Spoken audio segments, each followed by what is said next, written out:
ప్రసంగి గ్రంథము 3వ అధ్యాయము. ప్రతిదానికి సమయము కలదు. ఆకాశము క్రింద ప్రతి ప్రయత్నమునకు సమయము కలదు.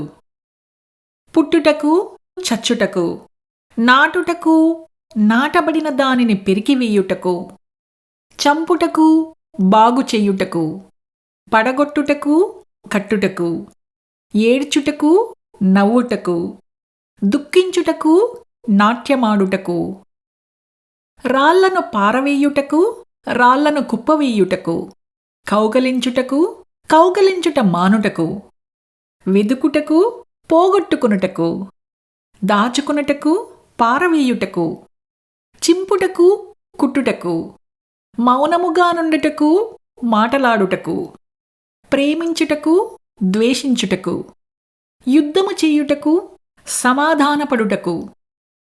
కష్టపడిన వారికి తమ కష్టము వలన వచ్చిన లాభమేమి?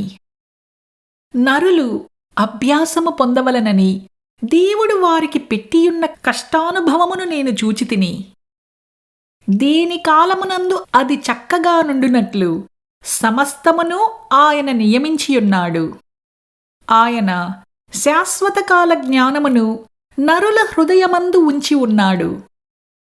కాని దేవుడు చేయు క్రియలను పరిశీలనగా తెలుసుకొనుటకు అది చాలదు.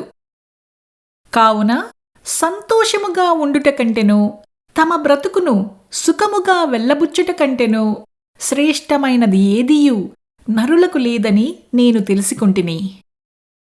మరియు ప్రతివాడు అన్నపానములు పుచ్చుకొనుచు తన కష్టార్జితము వలన సుఖము అనుభవించుట దేవుడిచ్చు బహుమానమే అని తెలుసుకొంటిని. దేవుడు చేయు పనులన్నీయు శాశ్వతములని నేను తెలుసుకొంటిని. దానికేదియూ చేర్చబడదు, దాని నుండి ఏదియూ తీయబడదు. మనుష్యులు తనయందు భయభక్తులు కలిగియుండునట్లు దేవుడిట్టి నియమము చేసియున్నాడు. ముందు జరిగినదే ఇప్పుడును జరుగును, జరగబోవునది పూర్వమందు జరిగినదే. జరిగిపోయిన దానిని దేవుడు మరలా రప్పించును. మరియు లోకమునందు విమర్శ స్థానమున దుర్మార్గత జరుగుటయు, న్యాయముండవలసిన స్థానమున దుర్మార్గత జరుగుటయు నాకు కనపడెను. ప్రతి ప్రయత్నమునకును ప్రతిక్రియకును తగిన సమయమున్నదనియు, నీతిమంతులకును దుర్మార్గులకును దేవుడే తీర్పు తీర్చుననియు నా హృదయములో నేననుకుంటిని. కాగా తాము మృగముల వంటి వారని నరులు తెలుసుకొనున్నట్లును, దేవుడు వారిని విమర్శించున్నట్లును ఈలాగు జరుగుచున్నదని అనుకుంటిని. నరులకు సంభవించినది ఏదో అదే మృగములకు సంభవించును. వారికిని వాటికిని కలుగు గతి ఒక్కటే.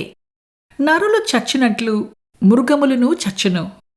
సకల జీవులకు ఒక్కటే ప్రాణము.